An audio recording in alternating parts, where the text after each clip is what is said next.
Assalamu alaikum wa rahmatullahi wa barakatuhu. Musidɓe an haray komin Iloba. Ilo est la diaspora africaine hande ko samedi 11 janvier 2025.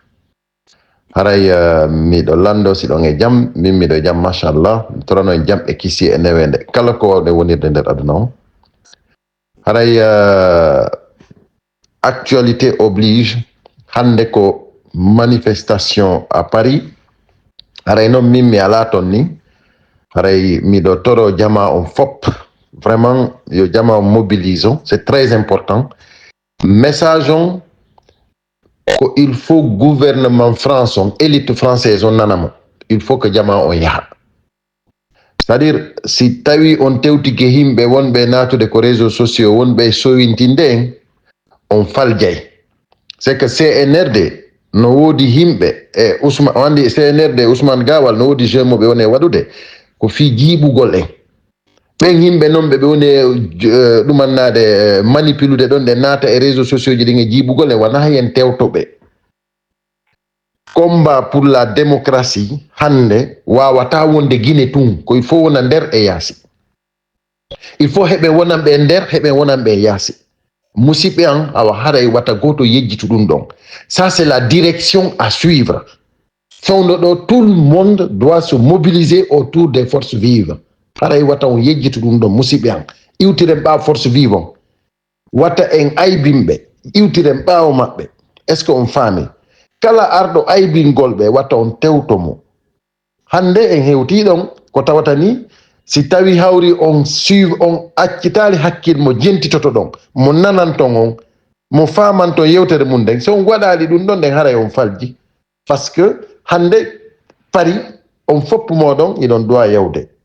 Donc mbiɗo woni vraiment très c'est à dire komi anda o ko no mankanilam moƴƴa noon ko tawatani hande mi ala Paris, c'est à dire no mankanilam moƴƴa noon wallahi, parce que ɗo andi mi sago an toujours manifestation ji ɗin sino wadde haray hilan ton ɗen on andi, parce que ko ɗum ɗon ɗen c'est à dire c'est à dire miɗo andi ɗum ɗon ɗen ko nafoore molanade. Haray miɗo toro jama on fo wata goto yawito koko wona waɗede ɗon. Message mo Macron e gouvernement mum on do nande on ko il faut ɓe yaha, il faut yahon en masse, il faut ɗum ɗon waɗa, on faami. Haray miɗo tori yafuye mi wawali wadde intervention de balɗe ɗo fof par ce que miɗo falano intervenude fi mobilisation on, miɗo falano participude e live ji ɗi, mais mi wawali hay tellement que j'ai pas le temps. Haray koyon andu komo be men no doit wakkilade, wata goto habbo ha inne e wakkilo, on faami. Donc kamɓe ko ɓe woni e wakkilorde ko fi intérêt personnel, kamɓe iwtirɓe ko CNRD ɓen ko fi intérêt personnel, ko ɗum ɓe woni e wakkilorde, ko fi haaju maɓɓe on, fi haaju lagine on, ɗum mapinaɓe kamɓe. Par ce que si tawi ɗum no mapinnoɓe hay goto maɓɓe iwtirtano ɓawo CNRD, si tawi ɗum no mapinnoɓe hay goto iwtirtano ɓawo Ousmane Gawal. Hande o yiɓe fof, hande o yi ko selludal en wona aybinede, fi on ɗum parce que ko intérêt personnel. Kamɓe noon wonɓe aybinde selluɓe Ousmane Gawal en e consort fof ko sellu waɗi ɓe goɗɗo. Si tawi ɓe woni goɗɗo c'est à cause de sellu, sans sellu ari Ousmane Gawal goɗɗo andama. UFDG hande si tawi nanti inde waɗi ni ko sellu, ko ɗum waɗi so inna ko sellu mo daɗa. Onon noon jokkuɓe mo ɓe, vous allez voir, continuer. On fof moɗon ko sellu ɗaɓɓi ɗon inde. Onon hande wonɓe CNRD wonɓe aybinde selluɓe fof ko sabu sellu andira ɗon. C'est-à-dire si tawi tun hawri a falama inde nden a ari a ɗaɓɓi inde nden han a heeɓi a yehi ko foti yaw jokka haaju ma hara aybinali walluɗo ma heɓuɗa inde nden, ko ɗum woni andugol ko faala wongol neɗɗo. Mais kono ɓay ko dugulaɓe, c'est pour cela hande iɗon aybinde sellu, parce que sinano kanko ɗum on heɓatano ɗe golle ɗe jogui ɗon. Hande UFDG hari iɗen andi ko Ba Mamadou addi sellu UFDG, mais hiɗen andi ko honto UFDG fewndino, fewndo sellu hewti. Hande hiɗen andi ko UFDG fewndi ɗon. Si tawi hande no woodi wonɓe jiiɓude UFDG ko hande ko ɓe selludalen formi, wonɓe takko selludalen eti han heɓi inde e hoore selludalen ko ɓen woni e jiiɓude hande UFDG. Ɓe faamina ko ɓeɓe UFDG. Ousmane Gawal e kala mo wiitiɗo Serag on fof moɗon, mais kono Allah hollay on ko aduna ɗo si Allah on jaɓi. wondema fenande wontata gonga aduna dum don ko min halani on dum parce que je vous assure que vous allez regretter on fop modon onon sere la kon fop mon ni say min ko min halani on dum min ilo e la diaspora africaine e mi herso eta goto kadi voilà hare toujours ko ilo e la diaspora africaine ko samedi 11 janvier 2025 hare mobilisation on ko wono total il faut message on fait voilà Emmanuel Macron il faut on a un message on quand le gouvernement Macron haray ko andimbe wondema ça ne marchera pas haray donc onon sikkube wondema saria ko hollugol jaggu saria ko no faali laamu ngun faali rawo ko non saria yarata awa saria on ko indépendant nani son sikki wondema justice on dum hino doit dum mannede kidnappede dum non Emmanuel Macron o jeya justice française on famille ko woni lando ko woni lando wawata impose de ko dum wadi nyanden ko mi nanga don garde à vue be habbitino andi police officier police judiciaire be habbitino be nada e lan e dum parce que hibe jogi instruction ji be habbiti be nada e on tigi est-ce qu'on famille mais quand c'est pas possible ça ne marche pas parce que procureur on a le dernier mot procureur donc kan ko bayo ndari fop o inni wondema odo den parce que mi accusa d'abord ko mi do pi miɗo barmini goɗɗo ɗum non kadi hay mi barminamo hay mi piyamo miɗo accuse kadi miɗo inni miɗo wolani Macron gonga miɗo wolani Dumbuya gonga ɗin piiji ɗon fop wo miɗo yenni ɓe kamɓe ɓe inni wo wata goto noddi procureur jon inni wata goto nodditiran fi ɗum ɗo voilà wata goto nodditiran fi ɗum ɗo donc awa haray si tawno kadi mi piwno kadi ɓe yiyayno vidéo ji ɗin komi piiɗo est ce qu'on faami donc awa hare musidɓe an koyon andu wondema saria ko doit wonde indépendant justice ko indépendant doit wonde awa hare noon combat men on fiyo on ɗum ɗon heɓa ko meɗen ɗum ɗon ko en tant que heɓaki koyen jokku hande sas à la sorcière fuɗɗike on yi déjà Aliou Ba en fof no nangiraɗo de ni injustement fi hon ɗum fi Aliou Ba no inni yo Mamadi Doumbouya respecte konngol mum fi mo inni yo sasɓe ɓen yetomo yo respecte konngol makko ngol engagement ji ɗi o ƴetti ɗin ko ɗum sokki Aliou Ba Habib Marwan ko ɗum sokki mo fonike men gen ko ɗum jogiiɓe awa hare musidɓe an combat on noon hewti noon ko welata ɗon ko ɗo noon combat men on welata fi yo démocratie heɓo lagine awa hare gilandema ɗo min ilo e la diaspora africaine mi nodditi cadre ɓe guinéɓe ɓen fop inaɓe UFDG ɓen tunde cadre ɓe guinéɓe fop livrez vous au CNRD imme on fop moɗon préparé valise o moy koy ko yara ton ko maison centrale ko kaso préparé valise o mon koy on fop moɗon yalte wola noon Dumbuya capantati on faalaɗo wo yoɓe arɓe naɓa ɓe nangam ɓe wata on suuɗo ñande ɓe ñande yoɓe nangu ko fandi waysi ko sappo lanni hewti ko lannata combat on en gagnotomo net parce que à partir de maintenant ko yoɓe sokku tout le monde parce que si tawi hawri en inni wondema en négocié e ɓeɗo hara en yaata en négociata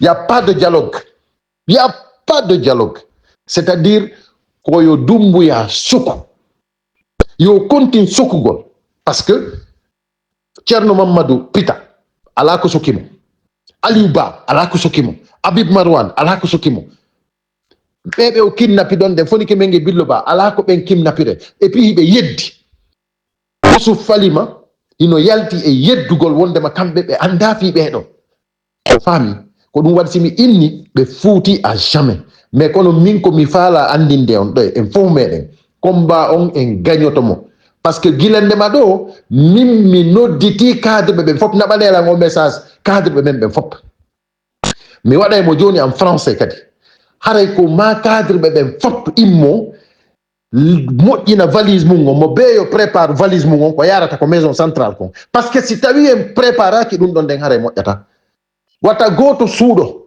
imme yaltiton e kene parce que c'est une dictature qui a pris sa fin c'est terminé wimi on ñande ɓe ñande ɓe sokko hayso ko sappo lanni on faami komi inni kon en tant que noon ɓe en tant que hiɗon suuɗade combat on haray juutay yaltite e kene on fof moɗon combat o raɓɓiɗi ko min haalani on ɗum faites ce que je vous dis combat on ko gasuɗo yaltite on fopp meɗon préparez vos valises soyez sûrs soyez déterminants soyez des citoyens des patriotes c'est-à-dire qui ne vont jamais reculer est-ce qu'on famille si tawi tun hawri on ƴetti on décision ɗon combat on ko raɓɓiɗuɗo Mamadi Doumbouya o anday o jeeya la Guinée.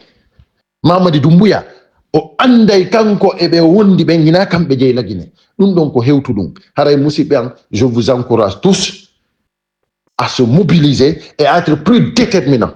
Voilà, parce que bientôt c'est la victoire. Merci. Voilà, bonjour mes chers compatriotes. Ilo et la diaspora africaine. Aujourd'hui c'est le samedi 11 janvier 2025. Donc journée de mobilisation à Paris, à la place de la République. Comme je vous annonçais mes chers compatriotes, nous devons nous mobiliser massivement. Aujourd'hui, l'élite française, Emmanuel Macron et son gouvernement doivent entendre le message que les Guinéens ont à transmettre parce que nous n'allons pas reculer. Nous ne voulons pas de Mamadi Doumbouya et sa suite. Nous voulons une Guinée unie et prospère.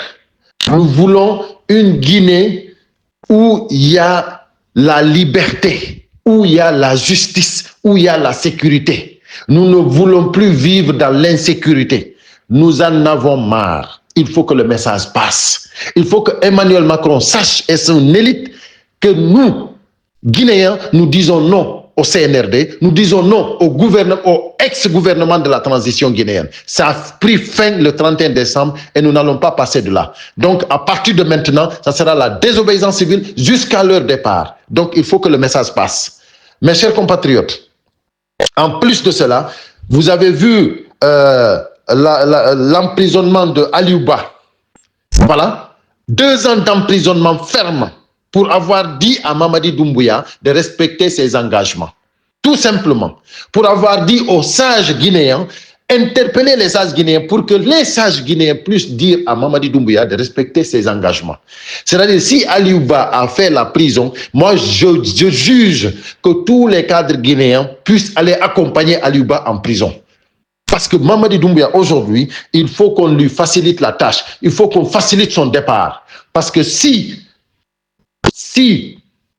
nous ne levons pas ensemble, nous allons compliquer, nous allons retarder son départ. Là maintenant, je lance l'appel et j'aimerais que ce message soit partagé partout dans la République de Guinée.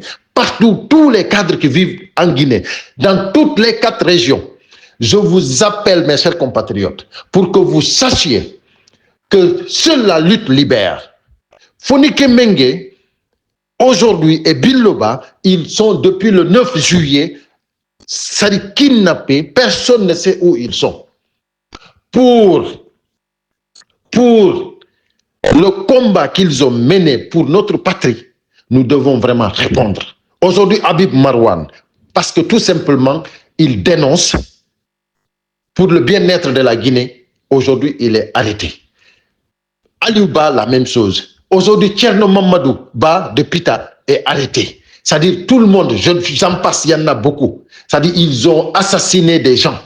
C'est-à-dire, on ne peut plus continuer avec le CNRD. Donc, je demande à tous les cadres guinéens des 4 régions naturelles de faire leurs valises, de préparer leurs valises pour aller en prison. Parce que Mamadi Doumbouya, on ne peut pas reculer. Il faut qu'on lui dise qu'on ne peut pas reculer. S'il va emprisonner chaque jour 10 cadres, il n'a qu'à emprisonner 10 cadres. Mais il faut que tous les cadres soient en prison. Il faut que ça soit clair. À partir d'aujourd'hui, que personne ne se cache. Appelez la presse du CNRD même. Lancez vos messages. Qu'ils viennent vous prendre. Mais n'ayez pas peur. Il faut que ça soit clair. À partir de maintenant, nous allons faciliter le départ de Mamadi Doumbouya. Parce que si on se cache de Mamadi Doumbouya, on ne va nulle part. Maintenant, nous allons, c'est-à-dire, n'essayez même pas de comprendre ce que les saboteurs vont dire. Vous, en tant que cadre qui vivez dans le pays, ayez le courage et la conviction de se lever et de ne pas avoir peur à la prison. Parce que c'est la seule voie pour nous libérer. Et je vous assure que vous n'allez pas le regretter. Je vous assure, le retour à l'ordre constitutionnel, c'est sur vous. C'est basé sur vous, les cadres guinéens qui sont dans le pays. C'est à vous. Tout se repose sur vous parce que vous êtes les cadres qui vivent dans le pays, vous êtes les gens qui sont aujourd'hui face à Mamadi Doumbouya. Et ne reculez pas. Vous n'avez rien fait de mal. Personne vous a accusé de former une rébellion. Personne vous a vu avec une arme. C'est-à-dire tout simplement, si vous dénoncez la réalité, si vous interpellez les consciences, si vous êtes en train de dire ce qu'il faut pour notre pays, si on vous met en prison, allez-y en prison avec la tête haute, avec votre dignité, et vous n'allez pas le regretter. Donc, mes chers compatriotes, aujourd'hui, le 11 janvier 2025, c'est le jour où vous devez tous ensemble prendre cette décision et préparer vos valises pour aller en prison. Mamadi Doumbouya, il va dégager. Ça, je vous l'assure qu'il va dégager. C'est-à-dire, du moment qu'aujourd'hui, le pouvoir de Mamadi Doumbouya, c'est-à-dire, n'a rien encore, si ce n'est pas pour traumatiser le peuple, pour se maintenir au pouvoir, les chars de combat qu'il a fait sortir partout dans le pays, tout ça, ça détermine que son pouvoir est fini. On ne peut pas effrayer le peuple pour gouverner. Ce n'est pas comme ça qu'on gouverne un pays. Et tous ceux qui l'encouragent aujourd'hui, c'est des gens qui n'ont aucun état d'âme, c'est des gens qui ne connaissent rien, c'est des gens qui ne voient que leurs intérêts personnels.